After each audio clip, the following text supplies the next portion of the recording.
Le damos la palabra a Remy y ya comentaremos sobre su presentación. Bienvenido, Remy. Gracias. Muy buenos días a todos. Gracias por estar aquí. Y gracias, Sergio Padilla, y a la coordinación ejecutiva por invitarme a compartir unas experiencias urbanas. Saben que cuando les pregunta a un francés dónde quiere vivir, 85% responden en una casa individual. Y esas estadísticas son parecidas en los Estados Unidos y en muchos otros países. Creímos un momento que todas pudieran vivir en el campo con las ventajas de la ciudad, pero eso ya sabemos que es una utopía. Después de 15 años de regeneración urbana, solamente hoy nos ponemos a tomar en cuenta las zonas periféricas. Así hoy les voy a presentar tendencias francesas y norteamericanas sobre la formación de nuevas arquitecturas periurbanas que podrían esbozar una forma de perisostenible. Hoy sabemos cuál es la imagen de la ciudad sostenible. Tiene una forma intensa y compacta, dominancias de verdes y azules, un equilibrio entre las funciones metropolitanas, varios medios de transporte, bici, tram, tren, buses y espacios peatonales, la generación de los barrios industriales y de los vacíos intraurbanos y edificios a energía positiva. Y eso es para Francia. Para los Estados Unidos, tiene los mismos recursos. Toma en cuenta las escalas geográficas y sociales, fomenta las innovaciones técnicas y sociales y usa guías y modelos de buenas prácticas que toman en cuenta el desarrollo equitativo, la salud y el bienestar, la identidad del lugar, el acceso y la movilidad. La ciudad considerada sostenible existe y seguimos desarrollándola en los centros dinámicos desde hace 15 años. Para sostenerla, los gobiernos crearon certificaciones y premios que recompensan lo que está considerado como buena práctica y que en algo que puede formar un círculo vicioso alimenta las guías y modelos de buenas prácticas.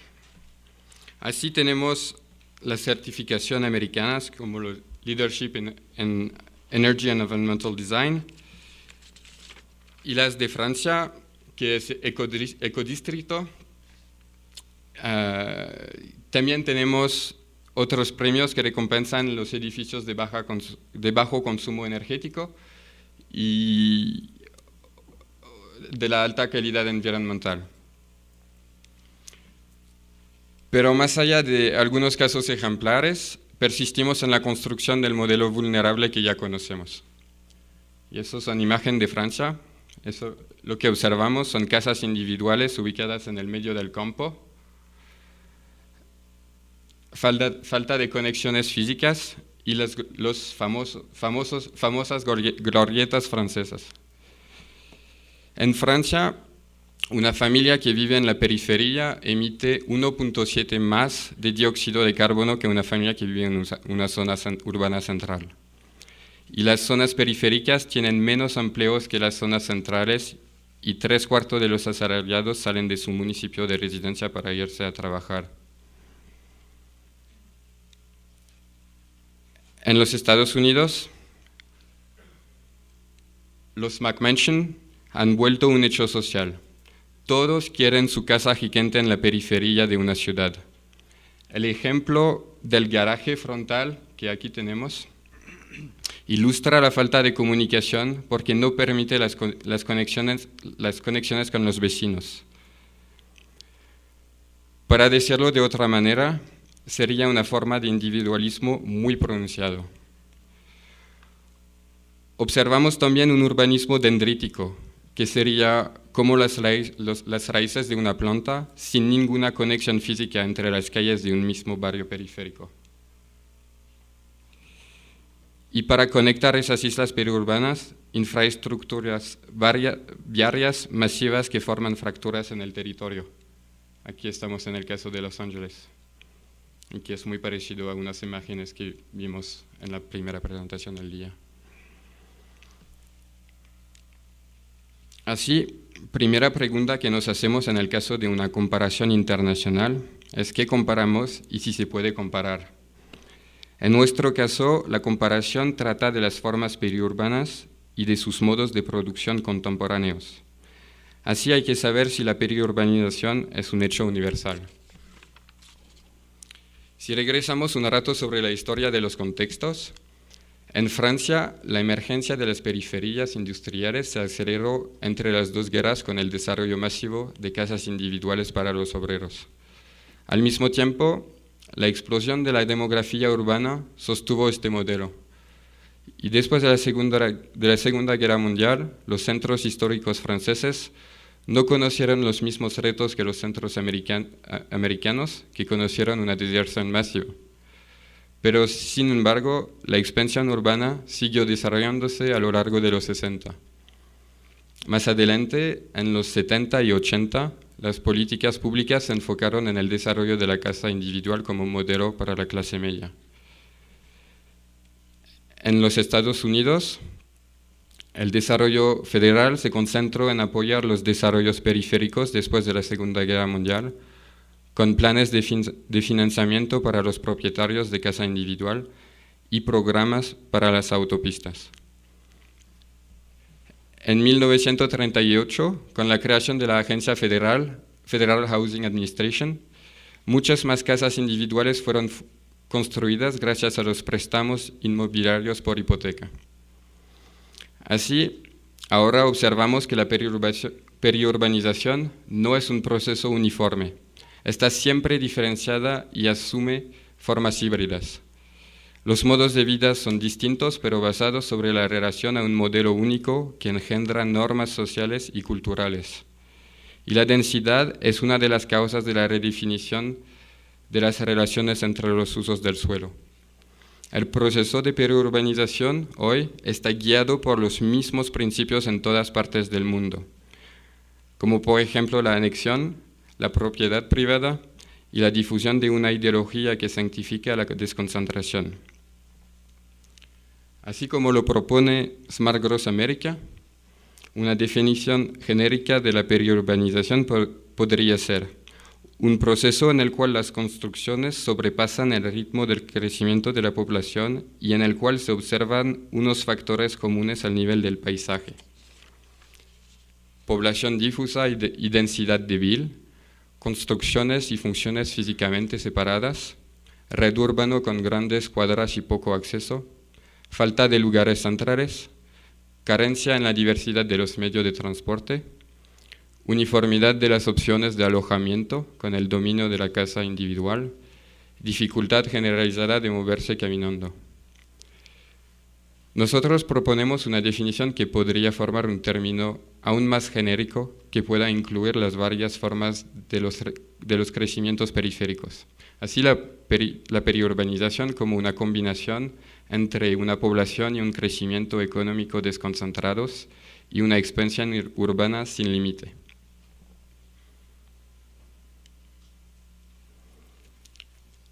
Así, cuando nos pusimos a reflexionar el modelo periférico, la primera pregunta que tuvimos fue de saber sobre qué se basa una estructura perisostenible. Para producir una estructura sostenible, nos referimos a los retos sociotécnicos de la ciudad del siglo XXI, que se pueden resumir en 4 indicadores de rendimiento, que son la competitividad y la productividad, la sustentabilidad ambiental, la habitabilidad y la inclusión social y equidad. Segundo punto, si como lo hemos visto, la ciudad sostenible es algo intenso y compacto, diversificado y multimodal, o seamos lo mismo para la periferia, o replanteamos el modelo de desarrollo que es insostenible en algo diferente de lo que ya conocemos. Las opciones están abiertas, pero tienen límites claros. Primer límite sería de limitar la extensión urbana y de jugar con el dominio de propietarios individuales a quien les repele la cosa pública. Tercer punto, para salir de la situación actual de los territorios periféricos hay que preguntarse qué queremos de las zonas periféricas y qué queremos para las zonas periféricas. Es claro hoy que el dominio de la monofunción condiciona el modo de vida individualista por los modos de transporte que impone y por los pocos accesos y la separación del territorio. En torno a los modos de gobierno, suponemos que la complejidad de conceptualizar los modos de gobierno periféricos puede emanar de la multiplicidad de las formas de desconcentración urbana.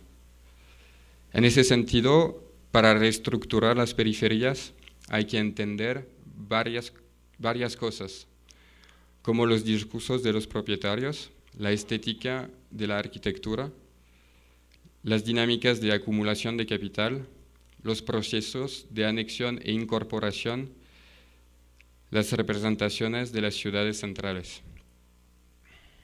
Ahora, para entender cuáles son las tendencias francesas y norteamericanas en torno a la reflexión sobre periferias sostenibles, nos vamos a enfocar en los contextos legales y habitantes de ambos países. En Francia tenemos dos generaciones de contextos legales que contribuyen a mejorar la sostenibilidad urbana. La primera generación fue de 1990 a 2000, con un ámbito normativo de desarrollo sostenible, 6 leyes que afirmaron el papel del gobierno estatal de incitación y de control de las acciones locales, con la regionalización de la acción pública, la desconcentración, la democratización y la simplificación y coherencia de los documentos de urbanismo. Aquí tenemos un ejemplo de ley que es la última de esa primera generación, que es la Ley de Solidaridad y Renovación Urbana, que persigue tres metas. Primera meta, que es la limitación de las extensiones urbanas, así que esa ley pone límite a las ciudades francesas.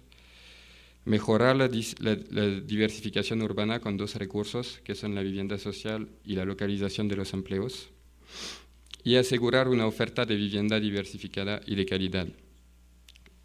La segunda generación, que es la más reciente, tiene un ámbito normativo de adaptación al cambio climático, con 2 leyes que se llaman Grenelle 1 y Grenelle 2. Esas leyes soportan la anticipación y la adaptación al cambio climático, tienen orientaciones exigentes en torno a la producción económica y todo eso se hace con objetivos cifrados y apoyan la relación entre medio ambiente, vivienda y movilidad.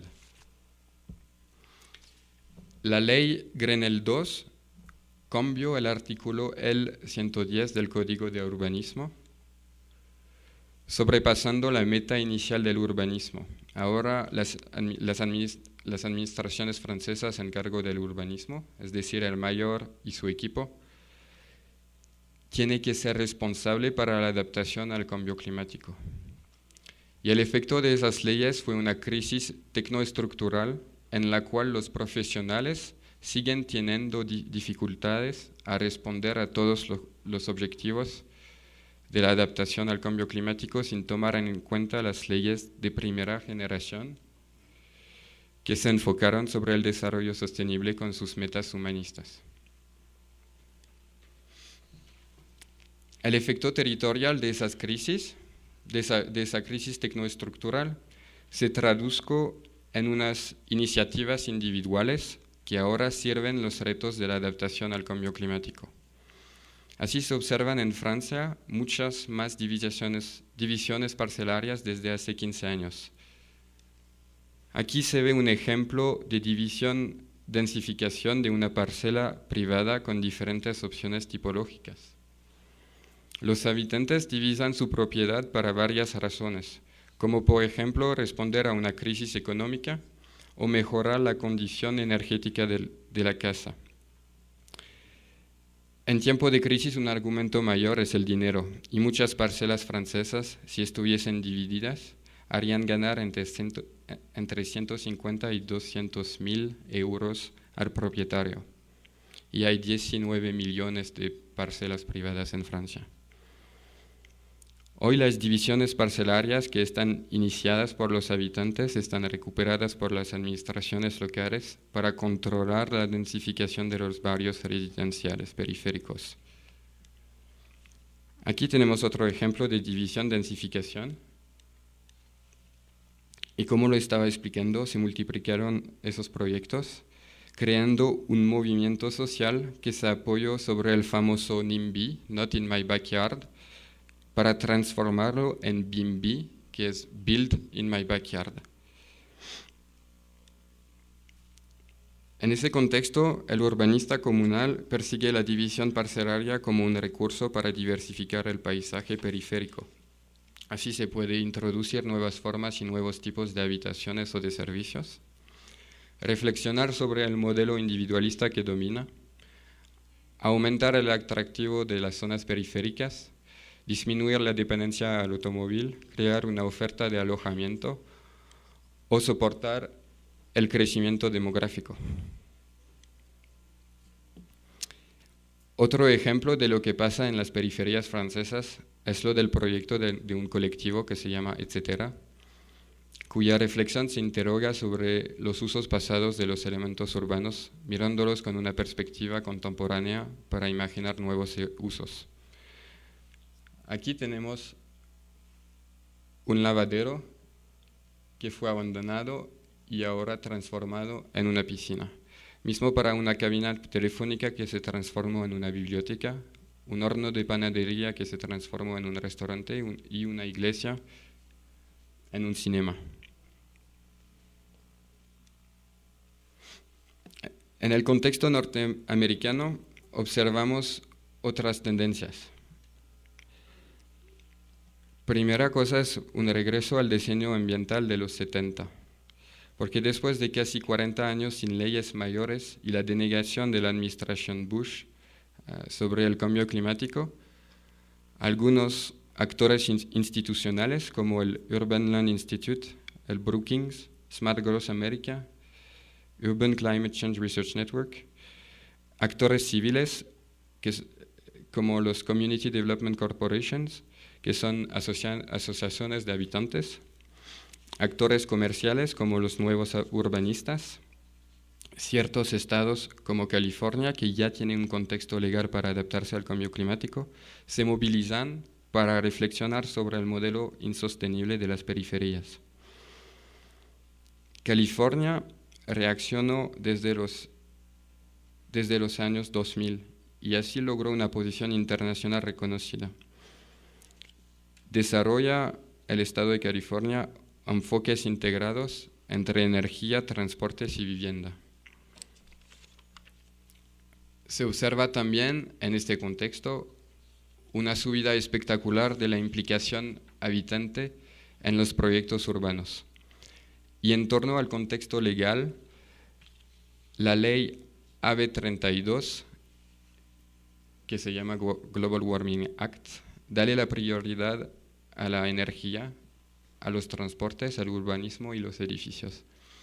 Otra ley, que es la ley SB 375, que está conocida sobre el nombre de ley de urbanismo ecoresponsable,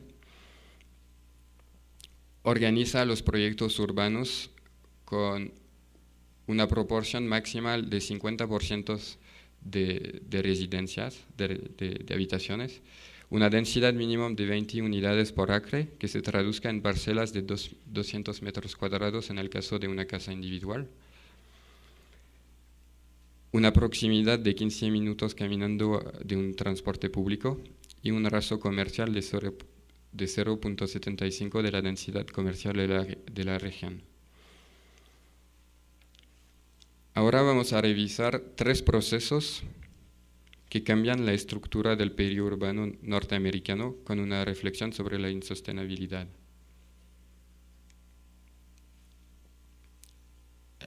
En el caso de Contra Costa Center, estamos en una zona residencial ubicada a unos 25 kilómetros de San Francisco. La zona del proyecto está acá, son 7 hectáreas de parking, de estacionamiento, con una línea de transporte que es el BART, es un metro, y aquí tenemos unas autovías masivas. Y todo eso, lo que se ve aquí, son casas individuales por todo el alrededor del proyecto. Así, los retos de este proyecto fueron la gestión de la movilidad, los usos de los suelos, había algunos riesgos ambientales y la protección de las tierras agrícolas. Se preguntaron cómo limitar la expansión urbana, cómo fomentar los proyectos vacíos intraurbanos y cómo coordinar los usos. Así se transformó la zona que hoy, la primera, aquí estamos al sur y esta fotografía está tomada desde el norte, así que aquí estaba el estacionamiento, aquí está la estación de metro y hoy está construido los bloques A y B. El C se va a estar construido, pero tuvo un poco de retraso por la crisis económica. Lo mismo para el bloque D y añadieron una estructura al estacionamiento que ya existía. Así, los recursos para este proyecto fue un Transit Oriented Development con el recurso de Transit Village, el proceso que se llama coproduction, que es un proceso intenso de colaboración entre actores locales, habitantes y los expertos de las ciudades, y llegaron a un consenso sin conflicto. Y otro recurso, tercer recurso, fue la protección de los espacios naturales con políticas públicas y leyes. Las innovaciones de este nuevo modo de desarrollo periférico, primera cosa, fue el proceso. Con este proceso de coproducción llegaron a construir lo que fue pensado y dibujado con los habitantes durante una semana de proyecto. Así, la comunicación del proyecto acabado se apoya sobre el eslogan "Lo que ven es lo que tendrán". Y cuando comparamos los dibujos del proyecto que dibujaron con los habitantes, las formas son exactamente las mismas, aún el color. Este proceso llegó a un compromiso ambiental también y participó en la reducción del tiempo de formulación. Con este tipo de proceso, que dura una semana, que es un proceso intenso de colaboración entre todos los actores de la ciudad, se formula el proyecto en un año y pues cuando lo comparamos a Francia, a veces pues los proyectos son de 2 años por promedio. Segunda innovación fue la neocefalia, lo que nosotros llamamos la neocefalia. Estamos en una zona periférica, y lo voy a explicar. Estamos en una zona periférica que está dominada por la cefalia, que no tiene centro. Pues la neocefalia sería esa nueva forma de concentración orgánica que le da al periurbano una centralidad. Y aquí estamos en el caso de una centralidad que se compone de un centro de intermodalidad. Aquí estamos con el metro, tenemos también buses y estación de bicicletas y por supuesto los estacionamientos.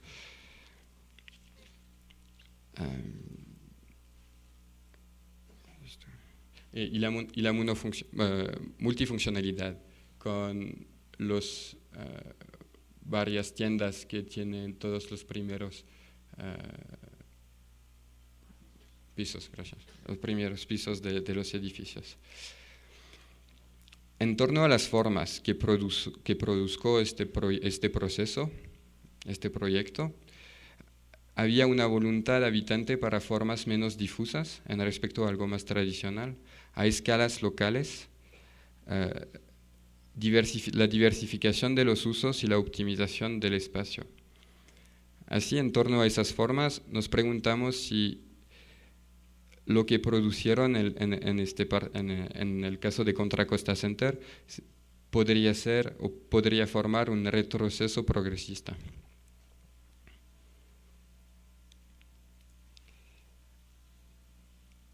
Otro modo de regeneración periférica sería la cogestión.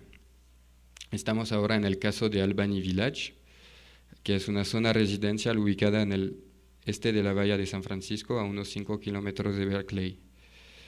Los retos de este proyecto fueron la optimización del espacio hipotecario, ofrecer servicios sociales, servir las necesidades de una comunidad interactiva y preservar los recursos naturales. Se transformó, pues eso es una fotografía del año 93. Eso es la zona del proyecto y van a ver cómo cambió con una primera fase en 1998 y segunda fase aquí más reciente de 2006.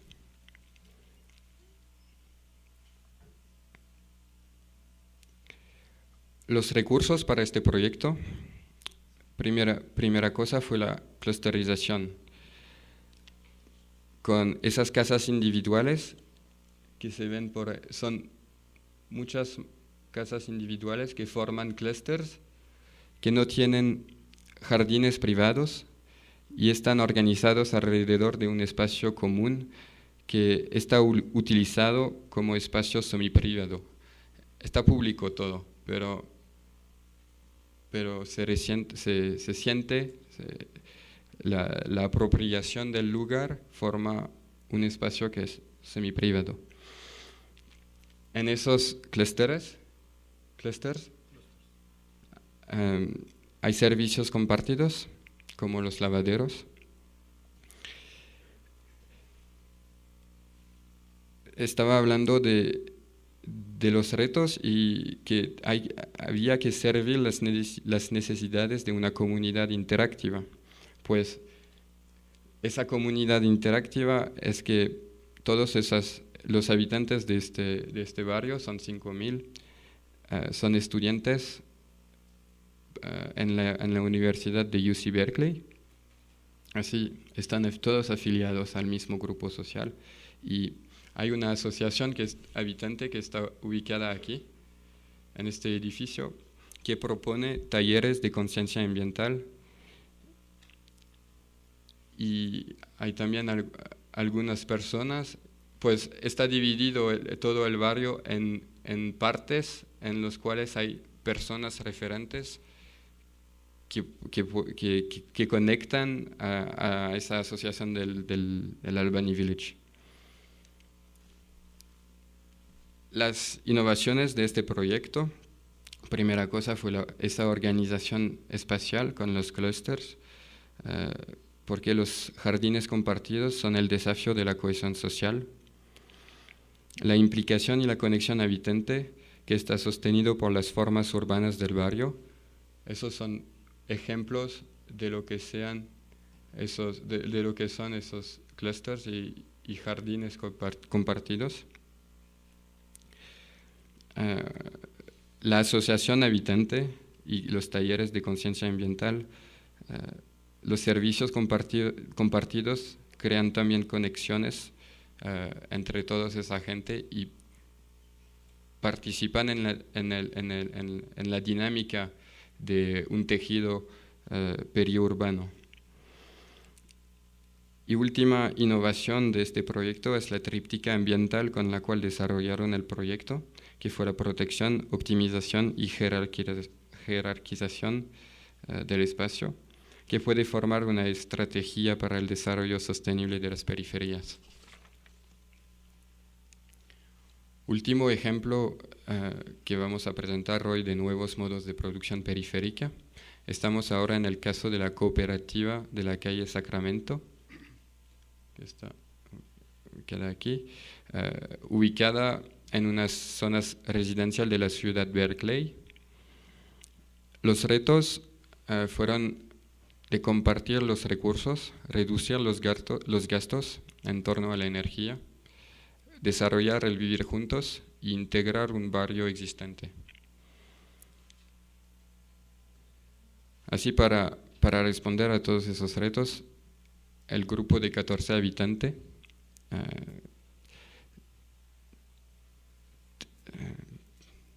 tuvieron recursos, que fue la cooperación habitante y la propiedad compartida, la renovación y la importación de estructuras existentes. Había sobre el sitio solamente 4 casas y importaron cottage de las colinas de Berkeley. Así participaron en una forma de reciclaje urbano. Otros recursos fueron las tecnologías renovables y el intergeneracional. Así, las innovaciones de este proyecto fueron la organización espacial.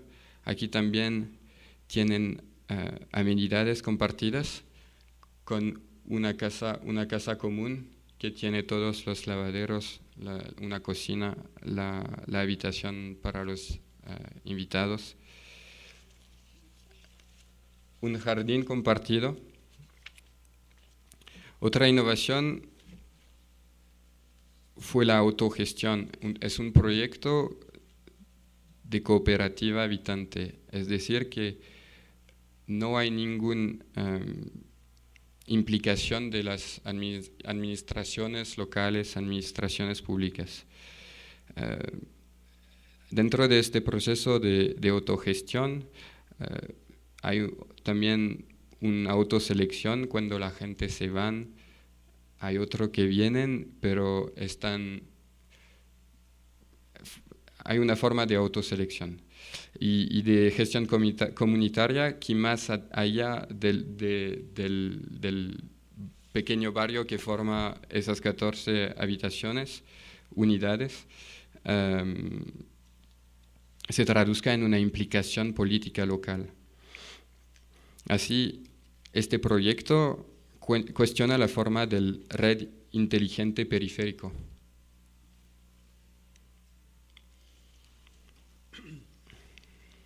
Así, ¿cuáles son las tendencias en torno a una reflexión sobre el perisostenible?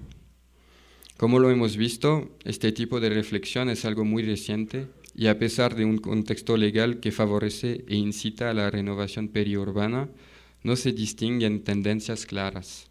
Hemos observado factores innovadores. ¿Pueden esos factores fomentar el perisostenible? Lo interesante es que esas formas son híbridas, que no se apoyan solamente sobre un modelo único. Así, la diversificación parcelaria, la cooperación, la cogestión y la coproducción forman contextos sociales y económicos en los cuales la población participa en la elaboración y la diversificación del existente y que se traduce en nuevas tipologías arquitecturales. Ciertos procesos vienen a soportar estas evoluciones, incluyendo de manera masiva la sociedad civil. La diversidad de esos procesos ilustra a su manera el peso de la transición hasta una sociedad más sostenible. Cada proceso provoca pequeñas revoluciones que acercan el sistema actual a lo deseado, que mejoran lo que no funciona, que dan pistas de reflexiones y puede que dentro de algún tiempo provoquen un cambio de paradigma de sociedad. En esos casos de estudio se observa también una evolución de las formas urbanas con respecto a las formas tradicionales, dominadas por el uso residencial. Así, esas nuevas formas son más densas, se observan los clústeres de habitaciones en los cuales los habitantes comparten, y nuevos centros sociales hasta ahora ausentes de las periferias. Así hemos presentado diferentes direcciones para el perisostenible. Creemos que se debe explorar cada uno de ellos y aún más para replantear ciudades periféricas diversas y dinámicas. Les agradezco por su atención.